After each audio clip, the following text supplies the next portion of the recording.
A reading from the Holy Gospel according to Matthew. At that time, Jesus was led by the Spirit into the desert to be tempted by the devil.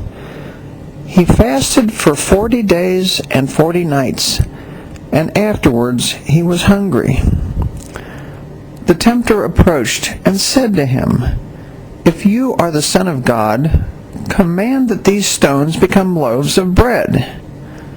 He said in reply, "It is written, one does not live on bread alone, but on every word that comes forth from the mouth of God." Then the devil took him to the holy city and made him stand on the parapet of the temple and said to him, "If you are the Son of God, throw yourself down, for it is written, He will command His angels concerning you, and with their hands they will support you, lest you dash your foot against a stone." Jesus answered him, "Again, it is written, you shall not put the Lord your God to the test." Then the devil took him up to a very high mountain and showed him all the kingdoms of the world in their magnificence. And he said to him, "All these I shall give to you, if you will prostrate yourself and worship me." At this, Jesus said to him, "Get away, Satan, for it is written, the Lord your God shall you worship, and Him alone shall you serve." Then the devil left him, and behold, angels came and ministered to him. The Gospel of the Lord. In the many years I've lived in our fair city, from time to time I've made trips over to our local racetrack, River Downs. And I don't hardly bet anything, but it's a nice place to go on a sunny day, and you can watch the horses and watch the people who bet on the horses.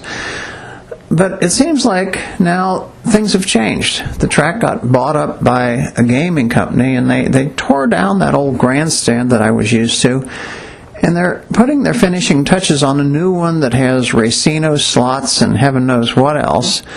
And I guess I don't really mind that. But what I really do mind is that they changed the name. It's not River Downs anymore. It's something called Belterra Park. And to me, when you throw away a name like that, you throw away all the history that goes with it. And I think about the great horses that ran at River Downs. Seabiscuit ran there once. But the thing that I remember about River Downs more than anything else is it's the track where Steve Cawthon got his first victory as a jockey. Now, some of the younger people in the congregation may not know too much about Steve Cawthon and may not even know who he is.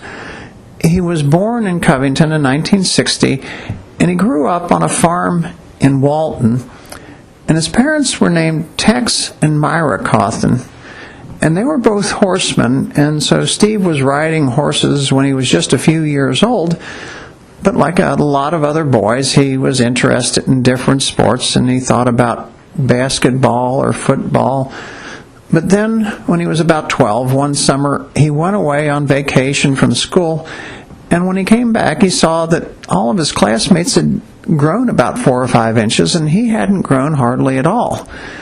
And so I guess that narrowed the field a bit. So it wasn't a big surprise when one day he came into his parents and announced, "I want to be a jockey." And I guess they decided they better get him ready for that profession. And the biggest thing that happened was his dad took him out to their barn, and he led him up into the hayloft, and he tied a set of reins to a nail in the wall. And he took a bale of hay and he set it down on the floor, and he sat on the bale of hay like he would sit on a racehorse. And he took the reins in his left hand, and he took a whip in his right hand, and he showed his son how you handle a racehorse. You have to hold the reins very steady in the left hand, and just at the right moment, at the right place, and just hard enough, you would whip your horse to get the most out of him. He wouldn't do it hard enough to make him mad, then he wouldn't perform well. And then if you got into a real pinch, there was something else you could do. And that was, you could switch hands. You could put the whip in the left hand and the reins in the right hand. But you had to do it very carefully, or else either the whip or the reins or you would end up on the track.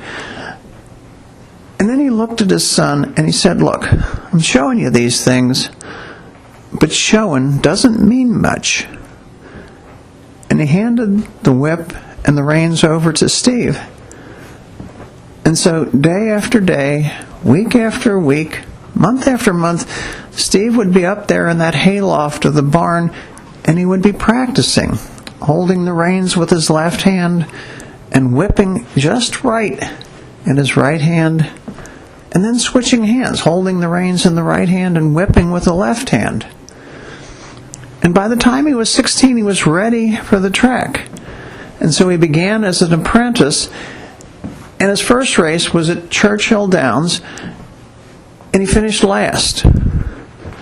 But then a week later, he was up here at River Downs, and he ran, and he won. And by the time the season at River Downs was over, he'd raced a lot, and he'd won a lot. And he'd even become the champion rider at River Downs. And the next year, in 1977, he got an agent, and he went up to the big tracks in New York, to Aqueduct and to Saratoga and places like that. And he won hundreds of races. And he won $6 million in purse money. It was a record for a jockey back then. And on one summer day, his agent told him, "Look, there's a stakes race at Saratoga for 2-year-olds, and I've booked you a horse to run in that race, and his name is Affirmed." Now,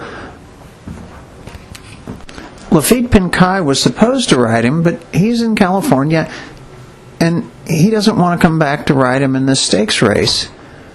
And so I booked him to ride with you. And so Steve Cawthon rode Affirmed that day, and he won. And the trainer kept him aboard Affirmed. And by the end of the season, Affirmed had won 7 of 9 races. And he beat out his rival Alydar, and he became the 2-year-old champion the same year that Steve was the nation's leading rider. And then the following May, in 1978, Steve Cawthon was aboard Affirmed at the 104th running of the Kentucky Derby. And as they rounded the stretch to head for home, Affirmed made a dash out in front, and Alydar couldn't catch up. And so Affirmed won the Derby by a length and a half. And then 2 weeks later at the Preakness Stakes, Affirmed did the same thing. He broke ahead in the home stretch, and Alydar came closer this time. Affirmed only won by a neck. And then 3 weeks after that was the third leg of racing's Triple Crown, the Belmont. And of course it was the longest and the toughest of the 3. And mostly it was a duel between the 2 horses, Affirmed and Alydar. And they started kind of slowly. The first half mile went very slowly. The horses were trying to save their energy. But then after that, Affirmed kind of stuck his head out in front. I guess Alydar's jockey thought, well, he's not getting away from me this time. And so Alydar sped up, and Affirmed sped up, and Alydar sped up some more. And the last mile was pretty much a speed duel between the 2 horses. And as they rounded the home stretch to come home, Alydar stuck his head out in front of Affirmed. And Steve Cawthon went to whip Affirmed, but Alydar was right next to him. So he did what he had trained to do all those years. He switched hands, the reins into the right hand, the whip into the left, and he struck the whip from the left side. And it was the first time that Affirmed had ever felt a left-hand whip. And he closed the gap with Alydar. And as they crossed the finish line, Affirmed was ahead by a nose. And so the last time any horse ever won racing's Triple Crown, it was because years before, in a little barn only a few miles from here, a young man was inspired by his father to prepare and prepare and prepare himself for that moment. And in today's gospel, we hear of the Spirit leading Christ into the desert, where he fasted day after day after day for a total of 40 days, and then he had to resist the temptations of the devil. And when I was growing up, I thought to myself, what's this all about? What was Christ up to with this? He didn't save anybody by doing any of this. And then somebody told me, well, Christ is true God, but he's also true man. And the man that lived among us had to prepare to meet his destiny. He had to train and to bring to perfection the virtue of self-denial. And just like that barn was the classroom for that young jockey, so the desert was the classroom of Christ. And if we ask ourselves, did Christ really need to go to class? The answer would be, well, not for his own sake, but for ours. That by his example, we would see, we would know the need we have to practice that virtue of self-denial.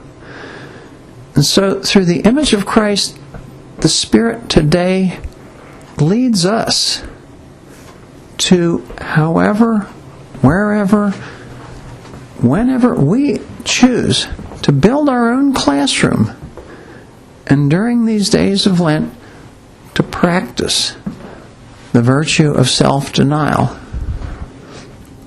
Because there will be times in our lives when we will be tested, and there may even be one crucial moment, just like there was with Christ, when our eternal destiny will depend on whether we say yes to our desires or yes to the will of our Heavenly Father.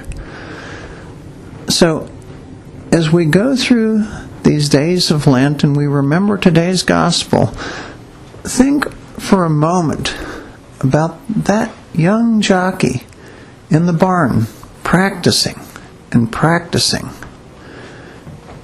And we can tell ourselves, yes, it's up to us. Even though Christ today shows us the way to become the master of our desires, to become the master of our temptations, that is something that we will need to learn through practice. As Tex Cawthon would remind us, by itself, showing doesn't mean a lot.